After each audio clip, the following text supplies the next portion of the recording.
Saudara Ketua Umum Yayasan Tengku Fakinah HM Nasir Ibrahim melantik pimpinan Rumah Sakit dan Akademi Perawat periode 2021-2024. Pelantikan 5 pimpinan Rumah Sakit Tengku Fakinah dan Direktur Akademi Perawat berlangsung di Banda Aceh kemarin. Pengurus Yayasan Tengku Fakinah Banda Aceh. Pelantikan dilanjutkan dengan penandatanganan fakta integritas dihadiri unsur muspika, pembina yayasan, para dokter spesialis, dan mahasiswa Akbar Tengku Fakinah. Mereka yang dilantik berdasarkan SK Ketua Umum Yayasan Tengku Fakinah, yakni Dr. Muhammad Iqbal Saputra sebagai Direktur Rumah Sakit, Dr. Muhammad Pona Andian sebagai Kabid Pelayanan Rumah Sakit, Dr. Rosalina Yulianti sebagai Kabid Keuangan Rumah Sakit, Bakhtiar SH sebagai Kabid Umum dan Perlengkapan Rumah Sakit, serta Nur Asia SKM MPD sebagai Direktur Akademi Perawat Akbar Tengku Fakinah Banda Aceh.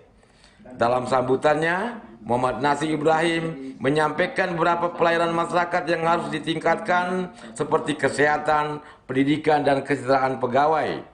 Muhammad Nasir menekankan kejayaan masa lalu Rumah Sakit Tengku Fakinah dan Akbar Tengku Fakinah dalam memberikan pelayanan kesehatan kepada masyarakat perlu dibangkitkan kembali. Pihaknya berharap agar pelantikan ini dapat membangun kerjasama dengan dokter spesialis dalam menghasilkan pasien ke rumah sakit.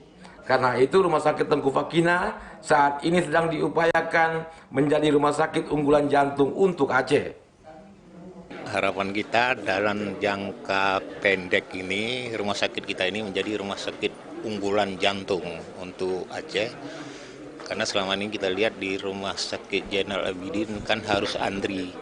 Maka kita mencoba bekerjasama dengan dokter spesialis jantung untuk kita jadikan rumah sakit ini sebagai rumah sakit unggulan jantung, seperti itu. Ia berharap Rumah Sakit Tengku Fakinah bisa lebih baik, milik yayasan dan bukan milik siapa-siapa, pasti bisa terjalin kuat dengan masyarakat. Tim Liputan TVRI melaporkan.